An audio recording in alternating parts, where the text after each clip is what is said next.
check this out. Take a look at this. Jesus Christ. Si eres una persona creativa, o trabajas en un equipo en el que haya que gestionar ideas, o necesitas diseñar o encontrar soluciones a un problema complejo, tienes que organizar, por ejemplo, el flujo de información dentro de un proyecto, como por ejemplo las páginas de una página web, o el orden que vas a seguir una estrategia de contenido, o cómo se van a desarrollar las tramas de los personajes dentro de un guión, dentro de una historia, una novela, un cortometraje o algo así. Si te ves envuelto en cualquier situación de este estilo, la aplicación que te voy a enseñar hoy se va a convertir en uno de los pilares fundamentales de tu trabajo. Si llevas ya un tiempo por el canal, habrás visto que hemos hecho ya una guía de productividad para artistas y mentes inquietas, en la que explicamos un montón de procesos sobre cómo definir objetivos, cómo bajarlos a tierra poco a poco, etc. Hemos visto también cómo trabajar con algunas de las herramientas que yo trabajo en mi día a día, como Todoist, Notion, Google Calendar, etc. Pero hay una en concreto que todavía no había enseñado en profundidad y que os aseguro que va a ser un antes y un después, que es Miro.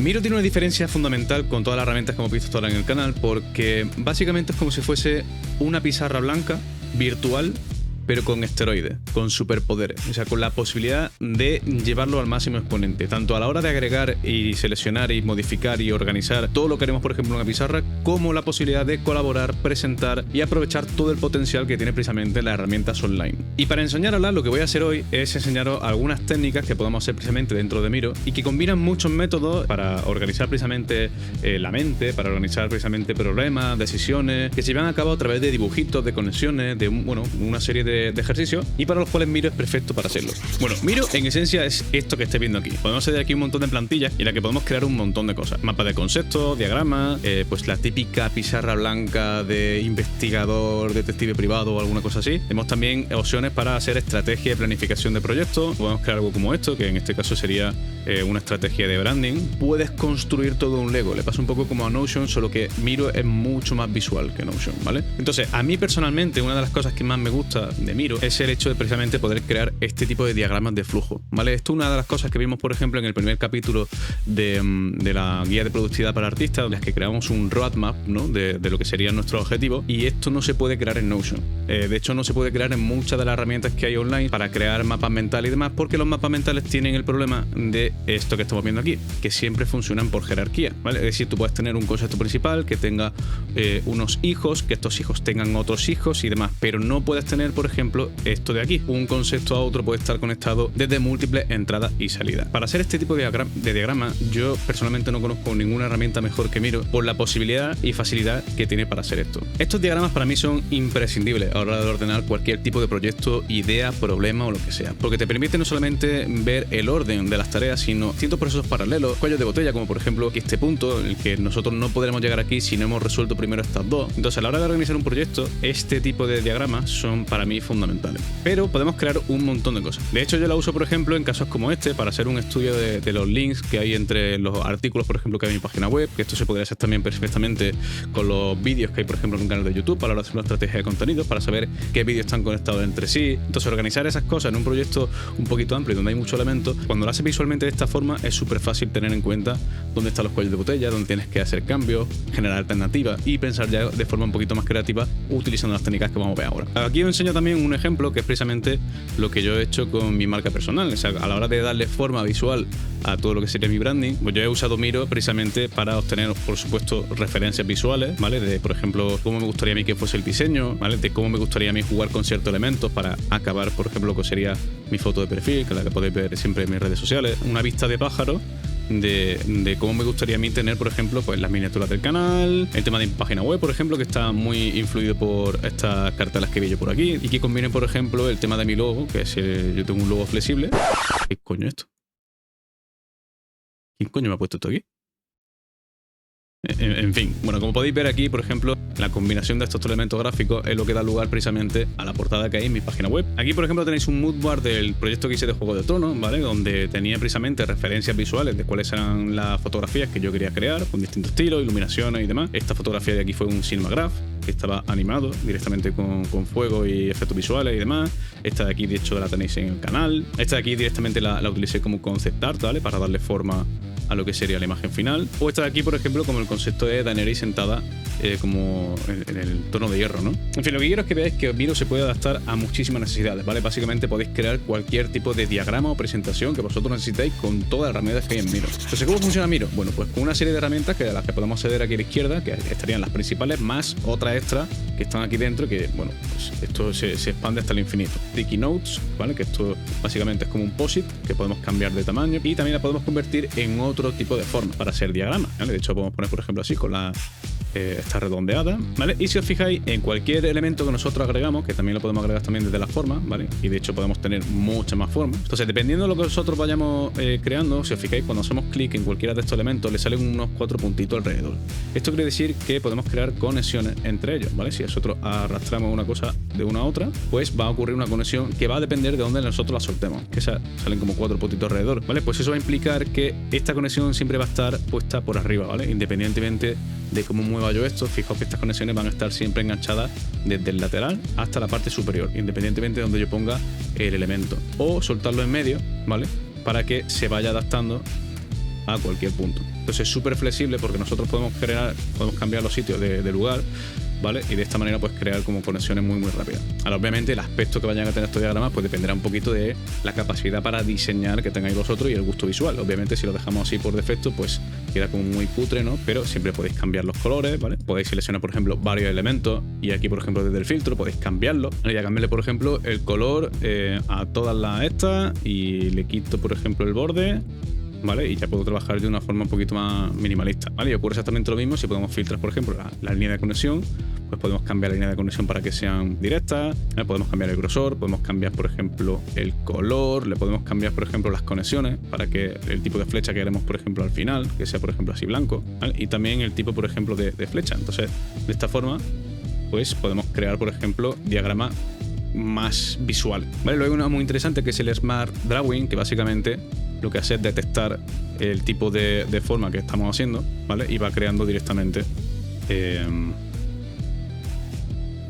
las formas que nosotros estamos creando, ¿vale? Podemos añadir comentarios también si queremos trabajar con gente e incluso con reacciones y demás. Si pegamos un enlace, automáticamente nos crea una especie de como casilla, como la que estamos viendo aquí, ¿vale? Con el acceso directo y el enlace a lo que nosotros estamos creando. Y obviamente, como esto es un elemento, pues también puede tener sus propias conexiones con otros elementos externos, ¿vale? Para los que hacéis, por ejemplo, diseño de aplicaciones, pues podéis añadir wireframes, ¿vale? Tenemos también mapas mentales en los que podemos crear distintas jerarquías, ¿vale? Podemos cambiar, por ejemplo, el estilo, cambiar el color, crear conexiones entre una y otra. Podemos crear mapas mentales muy tochos, que ahora vamos a usarlo. Tenemos también los cards, que estos son súper interesantes porque son como elementos que pueden contener material, pero además estos pueden estar asignados, por ejemplo, a personas, etiquetas que tengan que ver con temas, ¿vale? Estas tarjetas pueden tener fechas, pueden tener enlaces asignados, ¿vale? Y aunque estos no son tareas en sí, nos puede servir precisamente para trabajar con algún sistema de organización como el Kanban, ¿vale? Que seguramente algunos los conozcáis, que básicamente nos permite trabajar con tarjetas un poquito parecido a lo que tenemos en Notion, pero sin filtrar y sin hacer movidas, sino simplemente una especie de organización visual, ¿vale? De lo que estamos haciendo, lo que está en progreso y lo que ya está hecho. Esto obviamente tiene mucho más sentido cuando trabajamos en equipo, ¿vale? Cuando hay varias personas trabajando en algo que pueden entrar todos en el mismo board e ir cambiando las tarjetas de sitio. Bueno, por ahora que ya sabéis cómo funciona la herramienta, la pregunta es ¿cómo podemos nosotros sacarle partido a esto a la hora de generar ideas o resolver problemas? ¿Qué sentido tiene utilizar una pizarra blanca virtual para hacer este tipo de ejercicio? Bueno, pues tiene sentido o no dependiendo del método que nosotros utilicemos para generar ideas o resolver esos problemas. Uno es el foco, que es básicamente el punto de pivote sobre el que nosotros vamos a ir rodeando para generar alternativas o conceptos que beban de ese foco. Y este foco se combina con el concepto de dirección, concepto e idea, que son básicamente 3 niveles distintos de concreción a la hora de definir, por ejemplo, un problema o una idea. Lo explico con un ejercicio práctico. Es decir, a nosotros a la hora de resolver un problema, lo que nos interesa es llegar a puntos concretos que podamos nosotros implementar de forma fácil. El problema es que la mayoría de la gente intenta zambullirse automáticamente en la solución final sin explorar realmente la cantidad enorme de alternativas que tenemos a la hora de diseñar de forma creativa cualquier solución. Para eso precisamente sirve este ejercicio. Permite como dar pasitos atrás para tener una visión de pájaro, ¿vale? De todo lo que sería el problema y todas las alternativas y luego posteriormente tomar decisiones sobre lo que nosotros queremos conseguir. Entonces, en este caso imaginemos que nosotros tenemos un problema que es precisamente querer cambiar una bombilla que está en el techo y que no alcanzamos a llegar a ella, ¿vale? Entonces, lo que tenemos que hacer precisamente es definir de la forma más amplia posible cuál es la dirección o el objetivo que nosotros queremos conseguir. Y este objetivo tiene que estar enfocado en el problema. Es decir, nosotros lo que queremos es cambiar la bombilla, ¿vale? El problema es que la distancia que hay entre nosotros y la bombilla es muy grande. Entonces, nuestra dirección, es decir, lo que sería el objetivo general amplio, es precisamente reducir la distancia entre el techo y el suelo. Eso es precisamente lo que nosotros queremos conseguir en este caso para resolver nuestro problema, que no es el cambiar la bombilla, sino la distancia que hay hacia ella. Entonces, cuando nosotros paramos a pensar en esto, decimos, vale, ¿cuántas formas hay de reducir la distancia entre el techo y el suelo? Elevar la altura a la que estamos del suelo, y otro sería reducir la altura a la que está la bombilla. Es decir, tenemos como dos ramas por las que podemos tomar decisiones, ¿vale? Pues eso sería nuestra segunda jerarquía. Es decir, nosotros queremos buscar maneras de acceder a un lugar elevado y también maneras de acercar elementos elevados hasta el suelo. Y es súper importante cuando hacemos ejercicios creativos no juzgar las ideas, aunque sea lo más absurdo que se te ocurra, escríbelo, ponlo, porque muchas veces las ideas que se nos ocurren no tienen valor por sí mismas, pero sí lo tienen como puente o trampolín hacia otras con sentido. Podría tener, por ejemplo, una cuerda enganchada al techo por la que yo escalar y cambiar la bombilla, instalar un ascensor portátil en mi casa, ¿vale? Cualquier chorrada que se nos ocurra es válida. La idea de tener una cuerda en el techo por la que escalar para acercarme a la bombilla me puede llevar precisamente a otra solución que tiene un poquito más de sentido, que sería un sistema ajustable para lo que sería la lámpara que está colgada en el techo, y que cada vez que nosotros quisiésemos cambiar la bombilla podemos tener simplemente una cuerdecita que baja, es decir, que reduce la distancia de la bombilla hasta el suelo, y nosotros cambiar la bombilla a esta altura tranquilamente. Lo que quiero que entendáis de este sistema o de este ejercicio es que generalmente cuando nosotros tenemos un problema vamos pensando siempre en la solución más obvia. Fijaos que este ejercicio es súper interesante para eso, para encontrar, por ejemplo, soluciones que no saltan a la vista o que no son las primeras que te vienen a la cabeza, o que te pueden ayudar, por ejemplo, a mejorar la experiencia de usuario de cara al futuro, pues en un sistema que ya de por sí funciona. Ok, el siguiente ejercicio a mí es uno de los que más me gusta, de los que más utilizo cuando he tenido que trabajar con agencias de publi, especialmente en redes como Vine o cuando he hecho un videoclip o algo así, cuando he trabajado con un artista, donde necesito crearme como una especie de mapa para intentar tener la mayor cantidad de conceptos posibles sobre los que establecer conexiones y generar ideas a través de esos conceptos. Y es uno de los más potentes que hay a la hora de generar ideas desde cero. Vale, por ejemplo, imaginemos que nosotros trabajamos en una fábrica de coches, ¿vale? Somos del equipo creativo de Tesla o del equipo de ingenieros de Tesla, ¿vale? Nos dice Elon Musk, quiero reinventar las ruedas. Bueno, lo que vamos a hacer en este ejercicio es precisamente coger el concepto rueda. Y lo que hacemos con el concepto rueda es intentar extraer conceptos que nosotros tengamos asociados a rueda, ¿vale? Por ejemplo, la rueda queremos conectarla con el concepto círculo. Y este que es el círculo vamos a hacer así y lo vamos a hacer más pequeñito, ¿vale? Entonces, cuando yo genero un concepto a través de otro, ¿vale? Por pura asociación, ¿vale? Rueda la asocio con círculo. Puedo enfocarme en el concepto rueda e ir siguiendo, esparciendo conceptos alrededor de rueda, o puedo enfocarme en concepto círculo e ir sacando conceptos que tengan asociados a círculo, como por ejemplo cuadrado y triángulo, ¿vale? Esto lo voy a conectar, por ejemplo. Aquí puedo hacer exactamente lo mismo. Puedo seguir trabajando alrededor de círculo, puedo seguir trabajando alrededor del siguiente concepto. Por ejemplo, triángulo, a mí se me viene a la cabeza pista, ¿vale? Por la forma que tienen las porciones, precisamente. No juzgo absolutamente nada lo que se me vaya ocurriendo. Cualquier asociación que se me venga a la cabeza la voy extrayendo de los distintos conceptos. Ahora, lo que puedo pensar también es decir, coño, estos tres conceptos, triángulo, círculo y cuadrado, me han venido a mí porque he pensado primero en que la rueda tiene una forma concreta. Entonces, el concepto forma es algo que está entre este y este, ¿vale? Pues lo que puedo hacer precisamente es trabajar en la conexión y hacer clic en este iconito de aquí, Insert Shape. Puedo crear, por ejemplo, otra forma de aquí y ponerle forma, ¿vale? Porque el concepto forma me puede llevar a pensar en otra cosa. Por ejemplo, si hago clic aquí, me puede llevar al concepto volumen o superficie. Ahora, cuando pienso, por ejemplo, en rueda y superficie, a lo mejor me lleva a rozamiento. Mientras más superficie tiene la rueda, más rozamiento genera. Si conecto rueda con volumen, pues a lo mejor pienso precisamente en cámara de aire, ¿vale? Y aquí lo que voy a hacer es copiar el estilo y pegar el estilo para que tenga la misma forma, si me va más chiquitito. Bueno, pues haciendo este ejercicio, es decir, ir sacando conceptos que vengan automáticamente relacionados con el concepto rueda, y a partir de ese concepto expandiendo, y a partir de este concepto expandiendo y expandiendo y expandiendo, ¿vale? Básicamente lo que voy a acabar es con un mapa como este, ¿vale? Donde yo aquí, por ejemplo, pues me he centrado en la forma, en la función que puede tener la rueda dentro de un coche, los materiales que están implicados con las ruedas, etcétera, etcétera, etcétera. Y todo esto me va a permitir a mí generar conexiones entre conceptos a la hora de resolver problemas o generar ideas. Hay veces que esto ocurre directamente de forma espontánea simplemente viendo dos conceptos principales, diciendo, coño, pues no había pensado en esto, pero si cambio esto y lo junto, ya se me ocurre algo interesante. Pero en este caso lo interesante es ver cuántas cosas, cuántos conceptos están implicados con el concepto rueda e ir aplicando otro de los ejercicios que para mí es de los más potentes que hay dentro de lo que sería el estudio de la creatividad, que son las provocaciones, ¿vale? Es decir, vamos a utilizar esto que nosotros estamos viendo aquí para provocar ideas a través de un ejercicio súper interesante.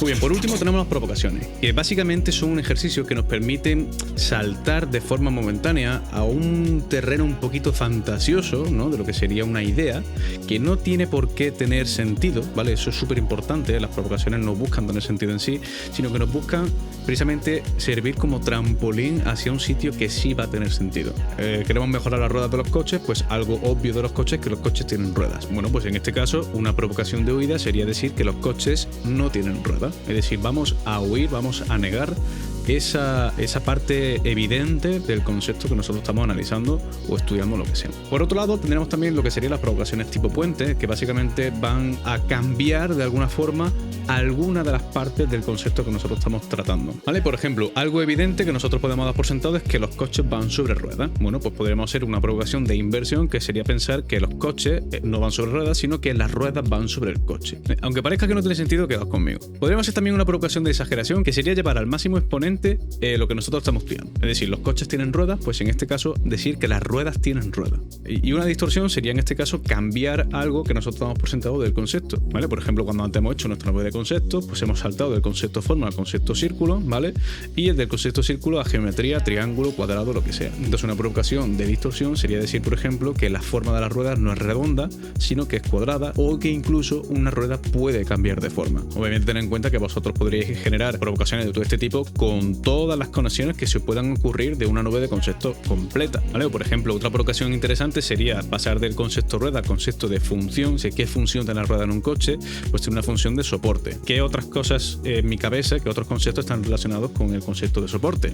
Pues precisamente la superficie, ¿no? Que soporta cualquier objeto, o por ejemplo las patas. Entonces, una provocación de distorsión sería pensar que los coches no tienen ruedas, sino que en lugar de ruedas tienen patas. Entonces, ¿de qué nos sirve a nosotros hacer precisamente estas provocaciones con estas nubes de conceptos? Pues precisamente para pasar a la siguiente fase de las provocaciones, que es precisamente extraer un principio que tenga sentido de estas provocaciones de aquí, que son fantasiosas, ¿vale? Y luego extraer un valor de este principio. Algo que podemos extraer precisamente de que los coches no tengan ruedas es que un coche sin ruedas se puede adaptar a otros terrenos donde las ruedas son un problema, como por ejemplo el agua, el aire, la nieve o cualquier otro elemento. Y de hecho ese sería el valor que nosotros podemos traer de este principio, que un coche que vuele o que flote podría moverse sobre tierra y agua simultáneamente. Si nosotros le damos un poquito más de vueltas, podemos llegar precisamente a la idea del hovercraft, que no deja de ser un coche sin ruedas que flota. Y precisamente está diseñado para que pueda moverse por tierra, agua, nieve o lo que sea, ¿vale? Entonces las provocaciones no sirven para crear algo fantasioso que no tenga sentido, sino para hacernos saltar a esta parte que es extraer un valor de esta idea sin sentido. Al pensar en esto de que las ruedas van sobre el coche, lo que podemos decir es que un transporte que tiene ruedas puede tener la rueda en varios sitios y no solamente en la base. ¿Y esto qué valor tendría en este caso? Pues precisamente que las ruedas del techo permitirían deslizar objetos por encima del transporte, por ejemplo. Y esta es precisamente una de las aplicaciones que se han hecho en uno de estos camiones que se utilizan para hacer túneles. Luego, la provocación de que las ruedas tienen ruedas, que parece en un principio que es como muy absurda, realmente tiene muchísimo sentido si pensamos, por ejemplo, en el diseño que tienen las ruedas omnidireccionales, ¿vale? Que son ruedas que precisamente están hechas con un montón de rodillos que permiten crear un sistema en el que las ruedas pueden girar en distintas direcciones y de esa forma dotar de una movilidad en todas direcciones a, por ejemplo, las carretillas que se usan en los almacenes. Y esto se consigue precisamente poniéndole ruedas a las ruedas. Entonces, fijaos cómo las provocaciones de repente sí que van cobrando más sentido. Es decir, nos permiten llegar a sitios a los que de manera natural no llegamos. Y haciendo este ejercicio podemos ir hasta el infinito. Cuando nosotros pensamos precisamente en un coche con patas, y esto es precisamente el concepto que tenemos hoy de amortiguación. Alguien dijo, oye, ¿y si pongo una pata flexible antes de la rueda y creo el amortiguador? Es más, los amortiguadores van por fuera de la rueda. Bueno, pues si nosotros hacemos una provocación de inversión, los amortiguadores van por dentro de la rueda. Eso nos obliga a pensar en un sistema que hiciese esto posible. Y eso nos podría llevar, por ejemplo, a inventar la soft wheel. De hecho, lo interesante es hacer este tipo de ejercicios de forma colaborativa. De hecho, aquí podéis ver arriba que ahora mismo está Miriam conectada. Si yo activo esta parte de aquí, pone Show Collaborators Cursors, puedo ver directamente dónde está navegando ella y lo que está haciendo. Entonces, esto puede ser súper interesante para tener una reunión colaborativa con alguien a la hora de generar ideas o lo que sea, e ir pensando precisamente en los distintos elementos que tendrían precisamente los 6 sombreros de pensar. Básicamente, esta teoría no la voy a explicar mucho a profundidad para no enrollarme, pero bueno, funciona muy bien en reuniones donde hay un moderador, ¿vale? Que en este caso voy a ser yo, que es el que tengo el sombrerito puesto, y básicamente puedo decir en qué nos vamos a enfocar sobre cada una de las ideas. En datos neutros, es decir, por ejemplo, información objetiva pura y dura sobre la idea que nosotros estamos teniendo, en alternativas, por ejemplo, que vamos a generar de esa idea, en los aspectos emocionales de esa idea, ¿vale? Obviamente tenemos también los pros y los contras, pero lo más chulo que tiene Miro en este aspecto es precisamente que nosotros podemos crear, voy a ponerlo en bulk mode, idea 1, idea 2, ¿vale? Puedo crear, por ejemplo, distintas ideas. Aquí es donde yo creo que Miro brilla realmente como herramienta, precisamente a la hora de hacer colaboraciones, ¿vale? Por ejemplo, yo aquí tengo una serie de elementos. Por ejemplo, digo, vale, nos vamos a enfocarnos durante 5 minutos en alternativas precisamente a nuestra idea o a nuestro problema. Pues puedo generar aquí un timer de 5 minutos, darle al play, ¿vale? Y tengo hasta música de fondo si quiero, que puedo cambiar o quitar, para ir trabajando precisamente en esto. De hecho, otra cosa que podemos hacer también es crear votaciones, ¿vale? Puedo crear una votación, cambiar, por ejemplo, el área de votación y darle a Start. Entonces, básicamente, al crear esto, lo que va a hacer cada persona es precisamente votar a la idea que más le guste, ¿vale? Y al terminar, por ejemplo, la votación, pues veremos los resultados de qué es lo que ha votado el equipo, por ejemplo, ¿ves? Y aquí tendremos, por ejemplo, cuál ha sido la idea ganadora de lo que nosotros estamos proponiendo, ¿vale? Obviamente tenemos también un chat para ver las cosas y de hecho podemos hacer también una videollamada para tratar obviamente en equipo las cosas, o incluso si queremos una presentación podemos ponerle aquí Presentation Mode y básicamente lo que va a convertir es todos los boards que nosotros hayamos creado en básicamente una presentación de PowerPoint, ¿vale? Entonces esto es algo que yo he utilizado muchas veces pues cuando he hecho una presentación para algún cliente, cuando hemos hecho una estrategia de contenido, alguna cosa así, pues lo que hago es trabajarlo en Miro y básicamente le hago una presentación de todo lo que estoy viendo directamente con esto. Es súper útil también para presentar ideas precisamente a la gente. En fin, como podéis ver, los usos y opciones que tiene esta herramienta son brutales. A mí es una de mis herramientas favoritas. Tenía muchas ganas de enseñarosla. Lo que yo he hecho es simplemente un pequeño ejemplo muy amplio, ¿vale? De lo que se pueden conseguir con estas técnicas creativas. Yo estoy seguro que muchos de vosotros vais a sacar un partidazo brutal a esta herramienta. Así que bueno, cualquier duda que tengáis o si queréis que os muestre en profundidad algún proceso o que hagamos alguna práctica para crear cualquier movida, me lo dejáis en los comentarios y os puedo hacer otro vídeo más del tema, ¿vale? Espero que haya sido útil y nos vemos en el próximo vídeo.